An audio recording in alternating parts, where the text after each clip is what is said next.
Assalamualaikum warahmatullahi wabarakatuh. Anak-anakku yang berbahagia, pada minggu kedua ini kita sudah akan memulai pembelajaran materi pelajaran setelah kemarin pada minggu pertama. Kalian mengikuti pembelajaran dengan sistem virtual atau daring atau online. Pelaksanaan kegiatan pertama kalian masuk sekolah, yakni kegiatan MPLS yang kalian ikuti selama 3 hari. Dan kemudian harapan Bu Nurul, kalian semuanya bisa menerima apa yang sudah kalian peroleh dari Bapak Ibu Guru kemarin, sebaik-baiknya untuk bekal kalian memasuki pembelajaran selama di SMA Negeri Singorojo. Ini merupakan kesempatan saya kedua untuk kembali bertemu dengan kalian, meskipun belum pertemuan tatap muka secara langsung, sehingga saya juga belum begitu paham pada kalian, kalian juga belum begitu kenal dengan saya, karena memang kondisi kita yang masih belum diizinkan untuk selalu bertatap muka dengan banyak orang. Sehingga ketika kita sudah mengikuti pembelajaran secara online ini, ya mau tidak mau, ini suatu hal yang harus kita lakukan sekarang ini dalam kehidupan yang disebut new normal, termasuk dalam hal pendidikan. Kalau biasanya dulu kita yang namanya belajar atau mengikuti KBM itu berada di dalam ruang kelas, kali ini karena kondisi pandemi COVID yang belum juga usai, maka kita dituntut untuk melakukan dengan cara lain. Semoga saja dengan cara ini kita bersama tetap bisa mengikuti dengan baik dan kalian tetap bersemangat. Kita semuanya selalu semangat, sehat, dan jangan lupa selalu berbahagia. Ini yang penting, karena kebahagiaan insya Allah bisa mendorong kita untuk selalu hidup dengan sehat. Yang kita harapkan demikian ya. Baik anak-anakku semuanya. Pada pertemuan ini, pertemuan pertama pada KBM di minggu kedua, di sini saya baru akan memperkenalkan tentang materi pelajaran PPKN, di mana untuk materi pelajaran PPKN ini saya mendapat tugas dari sekolah untuk mengampu seluruh siswa kelas 10. Jadi baik kelas 10 MIPA 1, MIPA 2, kelas 10 IPS 1, IPS 2, IPS 3 itu nanti akan bertemu dengan saya. Di sini izinkan saya untuk memperkenalkan diri terlebih dahulu. Saya nama lengkapnya adalah Nurul Arhamah. Biasa dipanggil di lingkungan sekolah dengan panggilan Bu Nurul. Itu tugas utama saya adalah sebagai guru yang mengampu mapel PPKN. Kemudian selain tugas utama itu, Bu Nurul juga punya tugas tambahan, yakni sebagai wakil kepala sekolah bidang kurikulum. Itu saja perkenalan singkat saya. Kemudian kalau kalian ingin tahu lebih lanjut, bisa nanti kita chattingan secara pribadi juga boleh. Insya Allah kalau saya punya waktu akan saya layani juga apa yang kalian tanyakan. Ya. Baik, langsung saja anak-anak. Kali ini saya akan menyampaikan, memperkenalkan dulu materi pembelajaran PPKN. Sebelum dimulainya pembelajaran secara aktif, saya akan menyampaikan dahulu tentang kompetensi-kompetensi dasar yang akan kita pelajari pada semester ini, ya. Di mana untuk semester ini eh, pembelajaran PPKN ini, KD yang ketiga yakni menganalisis nilai-nilai Pancasila dalam kerangka praktek penyelenggaraan pemerintahan negara. Dalam KD yang ketiga, menganalisis nilai-nilai Pancasila dalam kerangka praktek penyelenggaraan pemerintahan negara. Ini ada beberapa tujuan atau indikator yang nanti harus kalian kuasai. Di antaranya, yang pertama adalah menganalisis sistem pembagian kekuasaan negara Republik Indonesia. Yang kedua, mengidentifikasi kedudukan dan fungsi Kementerian Negara Republik Indonesia dan lembaga pemerintah non-departemen. Tujuan yang ketiga dari kalian nanti mempelajari ini, yakni menganalisis nilai-nilai Pancasila dalam penyelenggaraan pemerintahan. Itulah beberapa indikator yang nanti harus kalian kuasai setelah selesainya pembelajaran KD yang pertama, yakni menganalisis nilai-nilai Pancasila dalam kerangka praktek penyelenggaraan pemerintahan negara. Lah bagaimana toh di negara Indonesia ini, negara Kesatuan Republik Indonesia, sistem pemerintahan yang dilakukan itu apakah sesuai dengan ideologi negara Indonesia, yakni nilai-nilai Pancasila? Sudahkah dilakukan dengan baik atau belum? Ini nanti akan kita pelajari bersama. Kemudian KD yang kedua, menelaah ketentuan Undang-Undang Dasar Negara Republik Indonesia tahun 1945 yang mengatur tentang wilayah negara, warga negara dan penduduk, agama dan kepercayaan, serta pertahanan dan keamanan. Dari KD ini ada beberapa indikator yang nanti diharapkan bisa kalian miliki setelah selesainya pembelajaran KD yang kedua. Yang pertama, yakni mengidentifikasi wilayah negara kesatuan Republik Indonesia.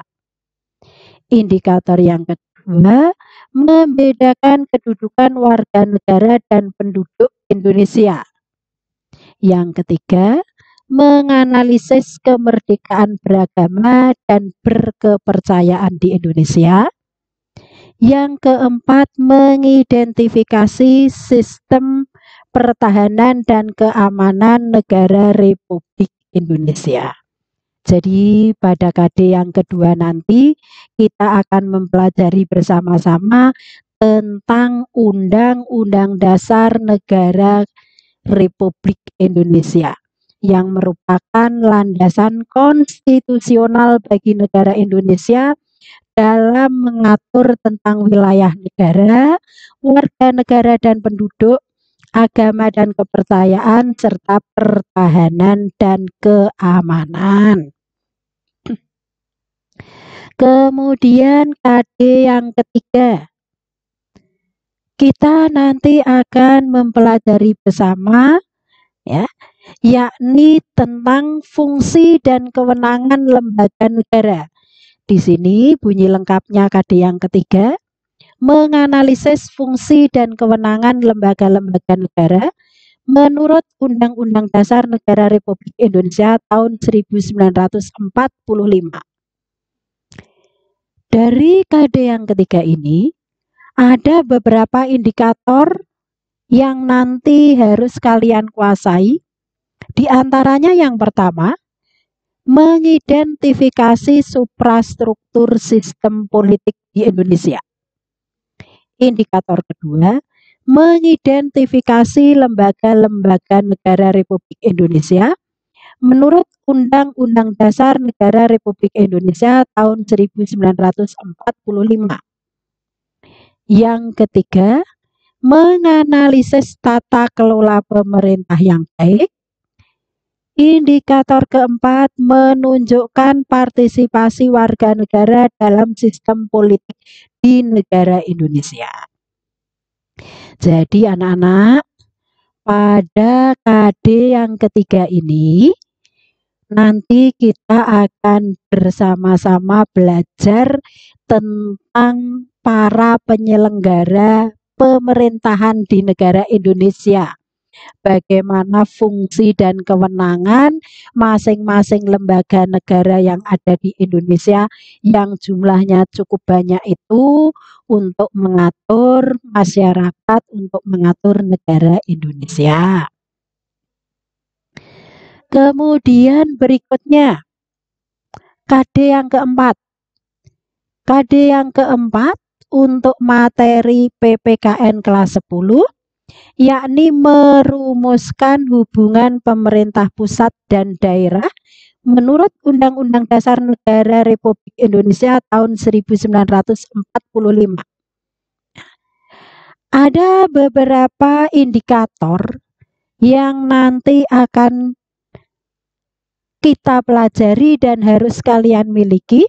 Di antaranya nanti kalian diharapkan mampu menganalisis desentralisasi atau otonomi daerah dalam konteks Negara Kesatuan Republik Indonesia.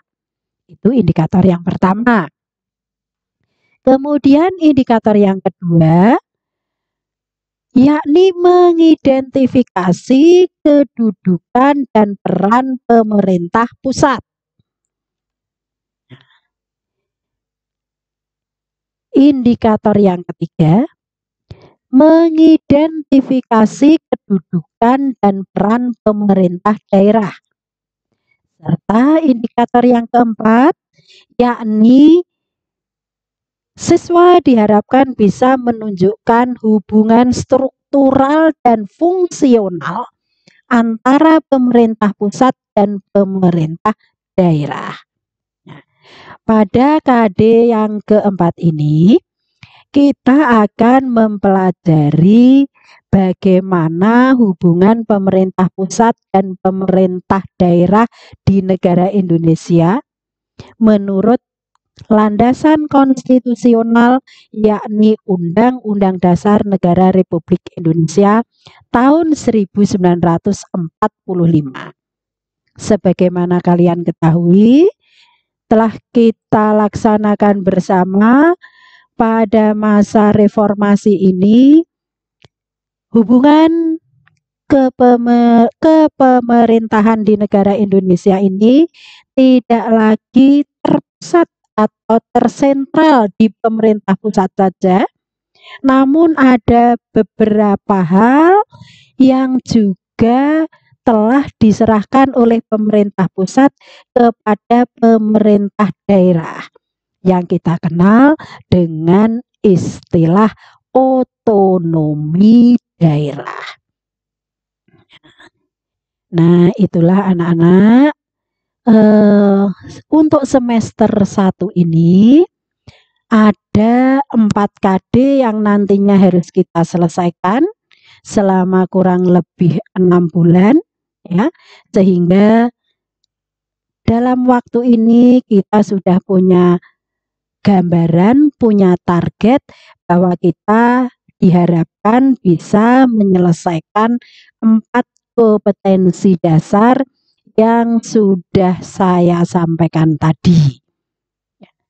Kemudian selanjutnya rangkaian pembelajaran PPKN ini nanti kita akan mencoba dengan beberapa cara dalam hal daring atau virtual ini, yakni melalui video atau PPT seperti sekarang ini, yang tentunya nanti setelah penyampaian materi akan juga dilanjutkan dengan pemberian tugas. Nah, ini anak-anak, Bu Nurul harapkan dalam penyelesaian tugas kalian bisa menyelesaikan pada waktu yang sudah kita sepakati bersama.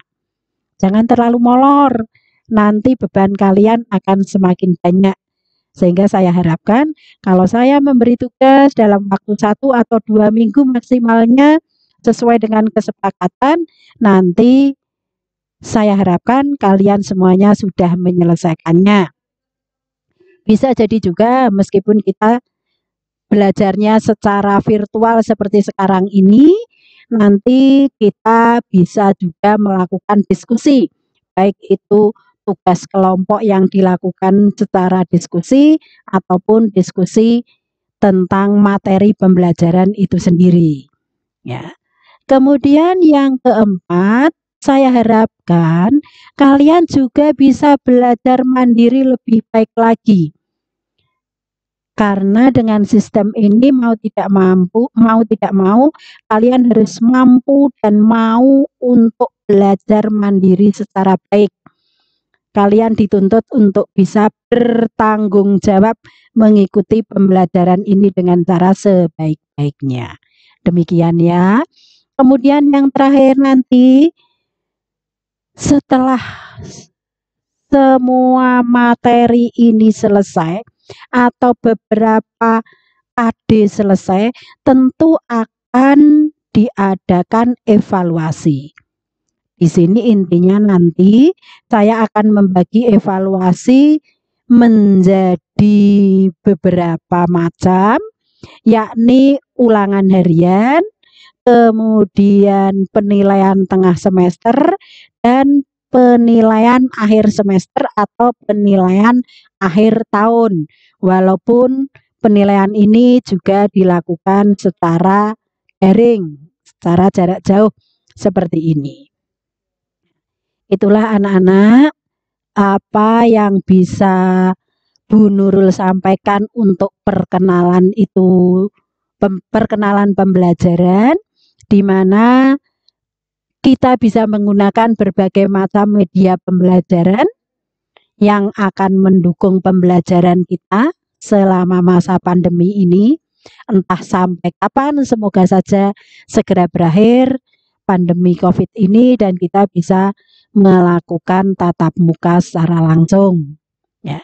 Media pembelajaran yang akan kita gunakan diantaranya adalah buku elektronik yang nanti insya Allah kalau sudah saya bagi, saya harapkan kalian juga bisa mendownloadnya ya. Kemudian bisa juga lewat WA atau grup WA kelas.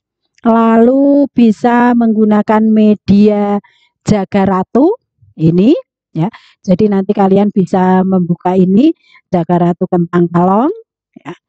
Kemudian bisa juga nanti kalau saya sudah mengupload beberapa materi bisa melalui YouTube. Nah, inilah beberapa media pembelajaran yang akan kita gunakan. Mungkin bisa kita pilih salah satu saja, salah dua, salah tiga, atau salah empat. Artinya bisa dengan menggunakan berbagai macam cara untuk mengikuti pembelajaran. Kemudian perlu saya sampaikan juga untuk bekal kalian, yakni tentang kalender pendidikan tahun ajaran 2020-2021, di mana hari pertama masuk sekolah semester 1 sudah kita lakukan bersama pada tanggal 13 Juli kemarin.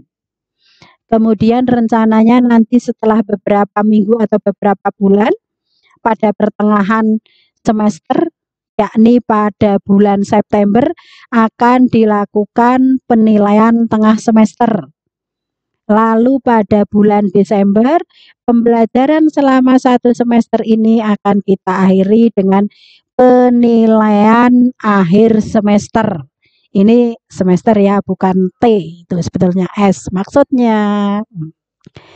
Kemudian setelah menyelesaikan pembelajaran selama 1 semester, ada hari agak kalian ringan bebannya, yakni libur semester, untuk kemudian bersiap-siap memasuki semester kedua, di mana rencananya hari pertama semester 2 itu jatuh pada tanggal 4 Januari. Kemudian PTS-nya pada bulan Maret, kisaran bulan Maret ini penilaian tengah semester, dan penilaian akhir tahun atau evaluasi akhir tahun, yakni pada bulan Juni. Nah, ini yang kalian tunggu-tunggu tentunya. Kalau sudah 1 tahun melaksanakan pembelajaran, nanti kalian juga ada jeda libur pada bulan Juni dan bulan Juli. Demikianlah anak-anakku semuanya, apa yang bisa Bu Nurul sampaikan. Semoga sekilas apa yang kita sampaikan pada kali ini bisa memberikan manfaat, bisa memberikan gambaran untuk kita semua, untuk kalian tentang materi pembelajaran PPKN yang akan dilakukan kurang lebih pada 1 semester ini. Sekali lagi, untuk 1 semester ini nanti kita kembali punya 4 kompetensi dasar ya, yang semoga bisa kita selesaikan dengan baik. Itu saja anak-anakku yang bisa saya sampaikan. Sekali lagi, kalau kalian kurang jelas, kalian bisa japri saya atau kita bisa berdiskusi bareng dengan cara media pembelajaran yang sudah saya sampaikan tadi ya, dengan cara-cara seperti ini, silahkan. Nah, untuk mengakhiri pertemuan pada kali ini, sebelumnya Bu Nurul minta maaf apabila ada kata-kata yang salah, ada ucapan-ucapan yang tidak pas. Sekali lagi, Bu Nurul mohon maaf yang sebesar-besarnya. Demikian untuk pertemuan kali ini. Insya Allah kita bisa bertemu kembali pada minggu depan. Terima kasih. Wassalamualaikum warahmatullahi wabarakatuh.